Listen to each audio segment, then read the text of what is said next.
குமாரபாளையத்தில் அதிமுக பொதுச் செயலாளர் எடப்பாடி பழனிசாமி பேசும்போது அந்த தாவேகா கொடி பறந்த காட்சியையும் அதற்கு எடப்பாடி பழனிசாமி அதை கண்டு அவர் பேசியதையும் தொண்டர்கள் ஆர்ப்பரித்த அந்த காட்சியையும் பார்த்துவிட்டு பொங்கலூர் மணிகண்டனிடம் நாம் செல்லலாம். ஸ்டாலின் என்கிறார், திராவிட முன்னேற்ற கழகம் தலைமையிலே அமைக்கப்படுகின்ற கூட்டணி வலிமையான கூட்டணி அப்படின்னு அவர் சொல்லிட்டு இருக்கார். உண்மையா? அது வெற்று கூட்டணி, வெல்லுகின்ற கூட்டணி, நம் தலைமையிலே அமைக்கப்படுகின்ற கூட்டணி. திரு ஸ்டாலின் அவர்களே, நீங்க கூட்டணி நம்பி இருக்கிறீங்க, கூட்டணி தேவைதான். ஆனா அதிமுக தலைமையிலே அமைக்கப்படுகின்ற கூட்டணி வலுவான கூட்டணியா இருக்கும். பாருங்க, கொடி பறக்குது.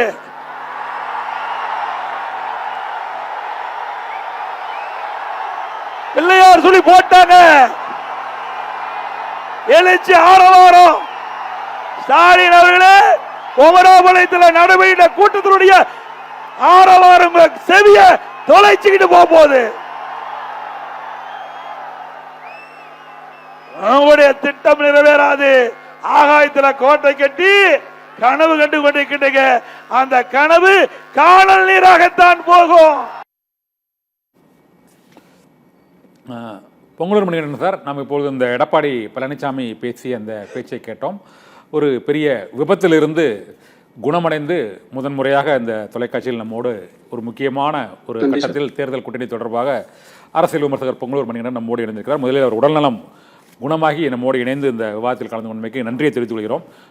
பொங்கலூர் மணிகண்டன் சார், இந்த இபிஎஸோட பேச்சில் அந்த தாவேக்கா கொட்டி பிறந்தவன ஒரு புதிய உத்வேகமும் அங்கு தொண்டர்களோட அந்த ஒரு எழுச்சியும் ஆர்ப்பரிப்பையும் காணும்போது அதிமுக தாவேக்கா பாஜக கூட்டணி ஏற்பட்டு விட்டதோ என்ற ஒரு கருத்து உருவாகி இருக்கிறது. நீங்கள் எப்படி பார்க்குறீங்க சார்?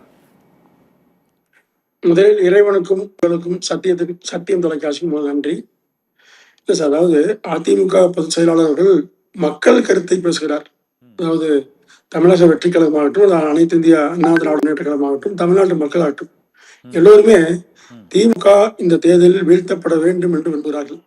எனவே அந்த விருப்பத்தை ஒவ்வொருவருமே தங்களுக்கு கிடைத்த வாய்ப்பின் மூலமாக பயன்படுத்தி ஒரு அழுத்தமாக சொல்றாங்க. நீங்க எல்லாம் ஒன்று சேருங்க என்று சொல்லி வேகப்படுத்துறாங்க. இதை விட ஒரு வேகமாக அந்த தலைமைக்கு யாரும் சொல்லிட முடியாது. எனவே அவர் செல்லுமிடம் எல்லாம் தமிழக வெற்றி கழகத்தின் கொடி அதிமுக கொடியோடு இணைந்து பயணிக்கிறது என்பதுதான் ஒரு மறுக்க முடியாத உண்மை.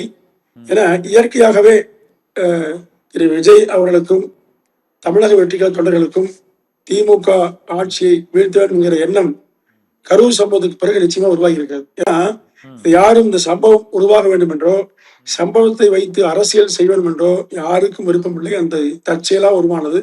இது யாரால் உருவாக்கப்பட்டது என்பதும் இறைவனுக்கே தெரியும், எல்லோருக்கும் தெரியும். ஏன்னா கடந்த காலத்துல ஐயா கலைஞர் கருணாநிதி அவர்கள் 1.5 லட்சம் தமிழர்கள் கொல்லப்பட்ட பிறகு கூட காங்கிரஸோடு கூட்டு வைத்து மத்தியில ஆட்சி அமைப்பதற்கு மந்திரி சபை இடம்பெறுவதற்கு டெல்லியில முகாமிட்டார். இப்போ அந்த மாதிரி எதிர்பார்த்தெல்லாம் உடனே இல்லை. திமுக வீழ்த்தப்பட வேண்டும் என்கிற ஒற்றை பெரு நோக்கத்தில் அதிமுக இயங்கிறது. அதே நோக்கமுடைய எல்லோரும் ஒன்று சேர் என்று மக்களே தெளிக்கிறாங்க. நிச்சயமாக காலம் சரியாக இயக்குகிறது. எல்லோரும் ஒன்று சேர்த்தும் 26 நிச்சயமாக திமுக வெற்றி கருதப்படும். அனைத்து நீங்க சொல்றது கரெக்ட். ஆனா அந்த கரூர் சம்பவம் அது அரசியலாக்கப்படுகிறது. அந்த சம்பவத்திற்கு பிறகு இது போன்ற அரசியல் நடவடிக்கைகளில் இந்த கட்சிகள் ஈடுபடுவது அது மக்கள் மத்தியில் அது ஏற்புடையதாக இருப்பதா நீங்க நினைக்கிறீங்களா? இல்ல சார், அரசியல் ஆக்க வேண்டும் என்று யாரும் நினைக்கல. இப்ப அந்த சம்பவம் நடைபெறும் என்று முன்கூடி யாருக்கா தெரியுமான்னு பாருங்க. இப்போ சம்பவம் நடந்த பிறகு கூட இங்க அதிமுக பொதுச் செயலர் மாநில எதிர்க்கட்சி தலைவர் அவர்கள் உடனடியாக வந்து அதை பெரிதுபடுத்த விரும்பல. காவல்துறை கூட நீங்க காலையில் வான்னு சொன்னாங்க. இப்போ திரு விஜய் அவர் கூட ஏற்பட்ட நெருக்கடி கூட அவர் அன்றே மக்களை சந்தித்திருக்க வேண்டிய நூல் இருந்தது. ஆனாலும் காவல்துறை வந்து மீண்டும் ஏதாவது அசம்பாவம் உருவாகி மட்டும் அனுப்பிச்சிட்டாங்க. அப்போ முதலமைச்சரும் திமுகவும் தான் இதை கீழெடுத்துக்கொண்டு யாரோ ஒரு கட்சியை நடத்துறாங்க, அவர்களெல்லாம் வரவில்லை, நாங்க வருகிறோம் என்கிற அரசியல் முன்வைக்கும். இப்போ அரசியலுக்காக உயிர்களை நாம் முன்வைக்க கூடாது, மிகப்பெரிய தவறு. எந்த உயிர் பதிவானாலும் அந்த உயிரை முன்வைத்து அரசியல் செய்வோம் என்று சொன்னால் மிகப்பெரிய அது அரசியலுக்கு அறமையாய் கூற்றாய்விடும். அந்த மாதிரி எல்லாம் அதிமுக ஒரு காலத்திலும் செய்தில்லை. அதாவது அரசியல் செய்யாமல் அகிலா செய்யும் என்று ஸ்டாலின் சொன்னது. அப்படிப்பட்ட முரணான கருத்துக்கெல்லாம் அதிமுக செல்லாது. இப்போதைய தேவை அந்த நிகழ்ச்சியில் கூட பழிவாங்குற செயல்ல திமுக இயங்குறது. ஒரு கட்சி ஒரு 4-5 இடங்கள்ல பிரச்சாரம் பண்ணலையா? பழிவாங்குற செயல் எனக்கு என்னன்னு அவங்கள என்ன கைது பண்ணாங்களா? இல்லைன்னா ஏதோ புதுசாக அவர்கள் தான் காரணம்னு திமுக தரப்புல எதுவும் சொன்னாங்களா? ஸ்டாலின் இல்ல கூட சார், இப்போ ஒரு ஒரு ஒரு கட்சித் தலைவர் என்பது நமது தொண்டர்கள் உயிரிழக்கணும் அப்படின்னு நினைக்க மாட்டாருன்னா அவரோட முதலமைச்சரோட முதல் அந்த ரியாக்ஷன்ல அப்படிதான் சொன்னாரு. இல்ல இது விஜய்க்கு எந்த விதமான பொறுப்புமே இல்லைன்னு நினைக்கிறீங்களா சார் நீங்க? இல்ல சார், அதாவது சார், எந்த ஒரு அரசியல் கட்சி தலைவருமே தன்னுடைய தொண்டர்கள் பழியாக வேண்டும் என்று நிச்சயமாக நினைக்கப்படுறாங்க. ஆமா. ஆனா, அது மறுக்கவே இல்லை. உண்மைதான். முதல் கருத்து பண்றேன், திமுக உட்பட எல்லாருமே தன் கட்சி தொண்டர்கள் மறுக்கல. இப்போ விஜய் அவர்கள் கலந்து கொண்டு சென்று விட்ட பிறகு அங்க ஏற்பட்ட ஒரு அசாதாரண நிலையில ஓராண்டு காலம் தேடி பிடிக்க முடியாத ஒரு குற்றவாளியாக இருந்த அசோக்குமாரை இந்த அளவுக்கு நீங்க தேடுவதற்கு முயற்சிக்கல.